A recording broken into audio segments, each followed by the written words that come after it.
if it can last on the shelf for 30 days, there is no way you're going to eat it and metabolize it in 3 hours. Impossible. It's just not going to happen. If it comes out of a box and it came from Singapore or Mexico or China or wherever, you're not going to be able to eat it. When you'll be able to eat it, you're just not going to be able to use it. It's a complete waste of calories, complete waste of time, and it's doing more harm than good. Absolutely. I mean, I always say that it doesn't matter if you're talking to a practitioner that is promoting keto or paleo or veganism. I think everybody agrees that processed foods, seed oils, sugars, refined sugars are not good for you. I'd rather you eat a whole sweet potato than a keto bar, protein bar, right? I mean, 100%. Yes. let's get rid of the packaged foods. Let's go back to eating what nature intended. So what does the diet and the exercise program look like to support someone's healthy lifestyle? So here we are, we're now in 2023. The burdening of the environmental toxins, the food supply are at a level that we've never seen before. There is, as I tell my kids and my husband, who are constantly saying, why do we have to do all of this? It's because the threat is so big. What are the top hacks that you live by and that you tell your clients to live by? You need to move your body. You need to buy fresh. You can't go to these big box stores and get healthy foods. You just can't do it. Every aisle is designed to kill you. I mean, at the end of the day, I hate to be so harsh. And it used to be like, well, on the edge of the beach store, that's where the healthy stuff is because it's harder to get to. Sorry. You need to get out of your comfort zone, go walk a farmer's market, get to know the farmers, and pick things that they're telling you are fresh, that they just got. And the eggs that they make, the eggs that their chickens make, they don't look like the eggs you're buying in the store. The vegetables that they're growing. Okay, someone in my office brought in watermelon the other day. I'm sorry, it's March. I look at them, I go, are you insane? And they're like, what are you talking about? This is great. It tastes fantastic. I go, what month is watermelon supposed to be available in? And they're like, year round. I go, no, absolutely not. It's a summer fruit. Like, it should not even be here.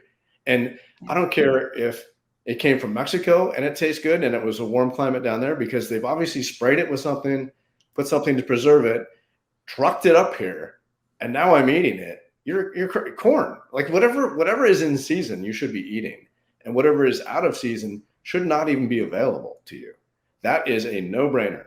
And if you go to these local farm to markets, the local farmer cannot grow things that are not in season. It is impossible for their operation to manipulate Mother Nature and try to confuse it so that it thinks it's a different season and create this genetic new food that looks like it should, tastes like it should, but when it hits your body, it's not the right stuff. It's not the right nutrients. It's a genetically modified monster that you're ingesting. You're choosing to buy, you're putting in your body, and you're expecting a result, and it's just a waste of time all the way.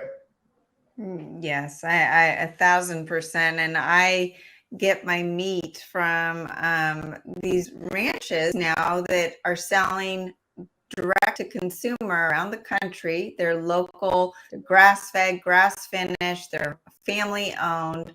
The shipping is not expensive, guys. It's rivaling the prices of the local market.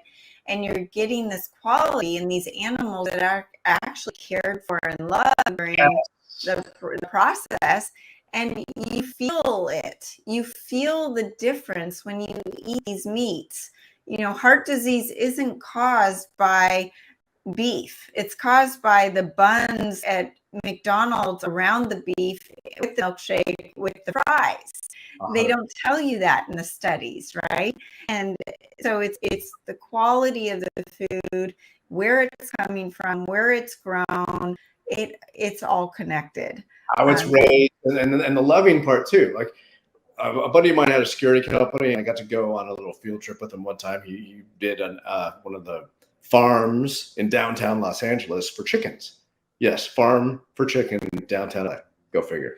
So I go in there and I'm looking around, and I've got a pretty strong stomach. I've seen a lot. I've done it. I've been in all sorts of different scenarios with bodies and whatnot. I'm looking at these chickens. I felt sick.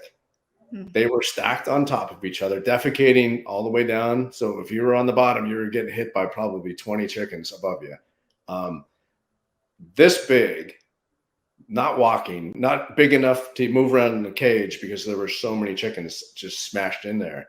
And I'm looking at this going like, holy crap, this is stuff that and at the time I was eating, and this was about 15, 20 years ago.